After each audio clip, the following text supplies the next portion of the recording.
Tonight, we honor Alan Hill with the Alumni Association's Special Achievement Award. Alan Hill's life journey didn't take him far from his roots. A Dayton native, he earned a bachelor's degree in electrical engineering from UD in 1967 and an MBA in 1972. While in college, he began working at Dayton Power Light during his engineering co-op and remained with the company until his retirement as president and chief executive officer in 2002.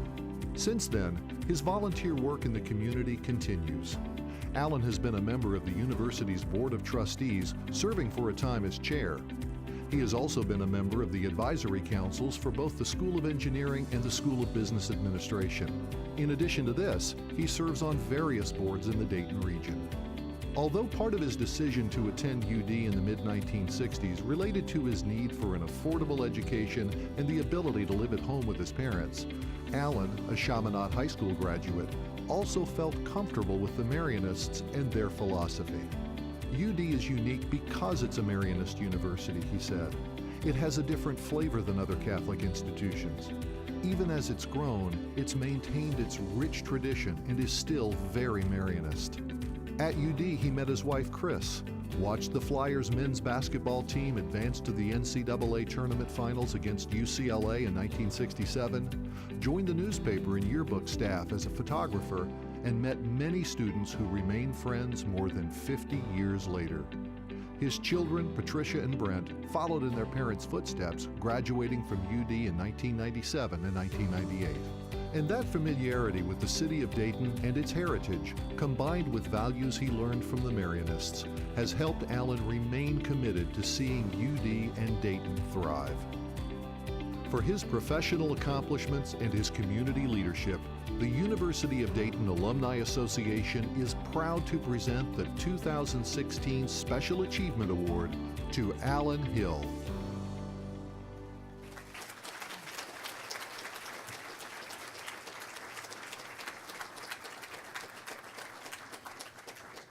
Thank you.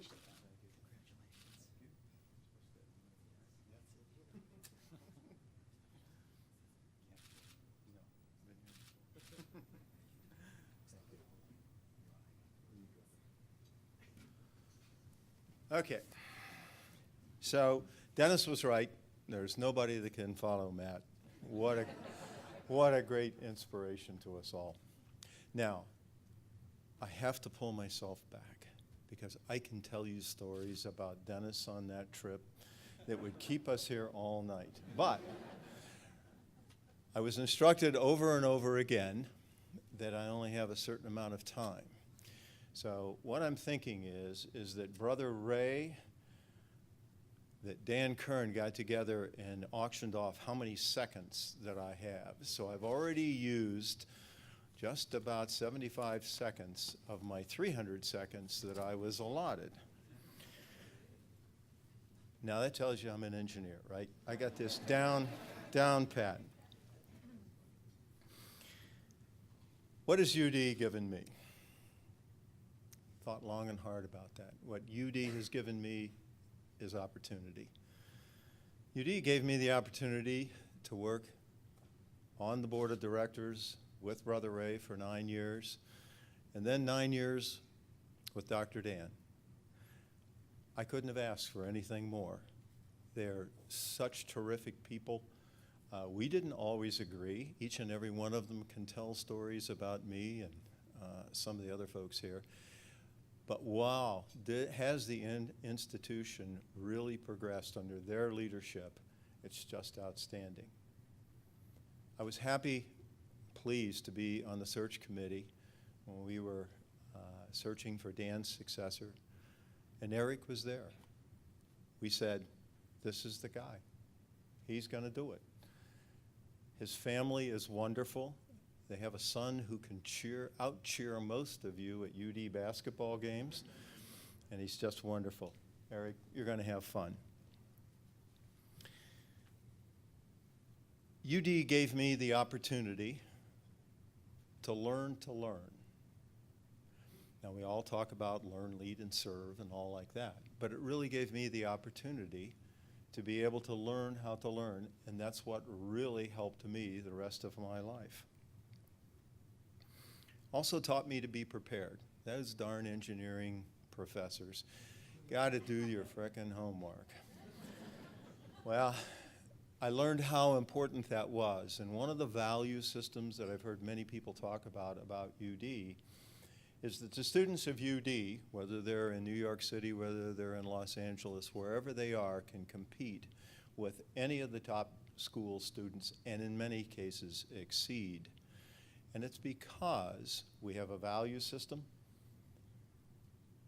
we are prepared, and we can execute. It's a wonderful tradition. It's part of that Marinus tradition that Matt talked about. Engineering was actually very simple. I didn't think it was going to be simple, but every test was just true and false. You either had the right answer, you had the wrong answer. The bridge either stayed standing or it fell down. Theory wasn't all that difficult. As Yogi Berra said, in theory, there's no difference between theory and practice. But in practice, there is. At DP&L, I was prepared to wear many different hats because of UD, and I really appreciated that. I had my MBA, had my engineering degree, and I got to move around in almost every department over the 37 years that I was at DP&L. And it was really because of that background at DP&L, the engineering school. But we also, and then Brother Ray was very much a proponent of this, is that we had to, and the engineers always struggled with it, to take non-core courses, to take psychology, to take biology, to take other areas. And what I found in my business career was that added so much of how to work with other people, how to understand that maybe there isn't just one right solution. Maybe you have to develop the next best alternative from the School of Business Administration. And maybe that's how you actually move the ball forward. I was fortunate to work for a company that was always committed to community service. We were here in the Dayton community, and the board of directors at DP&L encouraged all the executives to get involved in the community. Great. It was wonderful. I tried to figure out how to summarize the number of organizations that I and some of the other executives had been involved with at Dayton Power Light. And I was actually astonished myself of how many boards that we have been on over the years. And it really is bringing to many of the boards this idea of focus. And I have to say, when I was on the boards at UD for those 18 years, one of the things we always talked about was focus. Focus on values, focus on the students, focus on where we want to be for the long term. And I think that has really impacted many of the opportunities that I've had over these years of community service, is to bring focus to where you're going to be. Again, Yogi Berra says, if you don't know where you're going, you'll end up somewhere else. Well, that's really true. And UD, I think, has maintained that focus, that Marinus charism, that Marinus tradition over the years. And I know Eric is already attached to that. It's a magnetic force now to bring that on into the future. UD is a very special place.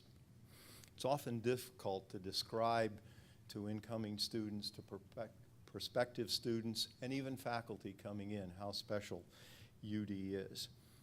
So the only thing I can do is to really thank the Marinists for giving me, for giving my wife, Chris, opportunities. And one of those opportunities came from Brother Fitz to Chris to be able to visit, see a school in Nairobi, Kenya. And we have become attached. Chris is fully attached all the time, going to this school. And it has developed from a relatively small Marianist school for kids that are in the slums of Nairobi. Just can't imagine what poverty is until you've seen the living conditions there. But the Marinists have brought hope, have brought education to these K through 8 children. Now there's almost 2,500 children from that community that have a chance, that thrive for education. The one story I loved that Chris told me was she was in one of the classrooms, a third grade classroom, and they got a call from the principal of the school. They needed to go down to the end of the hall to see them. And as they walked out the door, Chris said to the teacher there, don't we need to have somebody supervise these third graders? Because they're a little rambunctious, is he? No. They came back about 5 minutes later. Not one of them had moved. They were all reading because they knew the value of education, and education was their next step to get out of the conditions that they were in. The Marinists, over and over again, and they're so quiet about what an impact they make across the world, and it's an alumni, our hope that we can support them as we move through the next decade.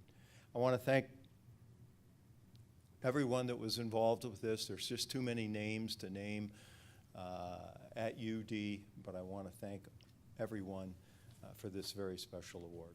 Thank you.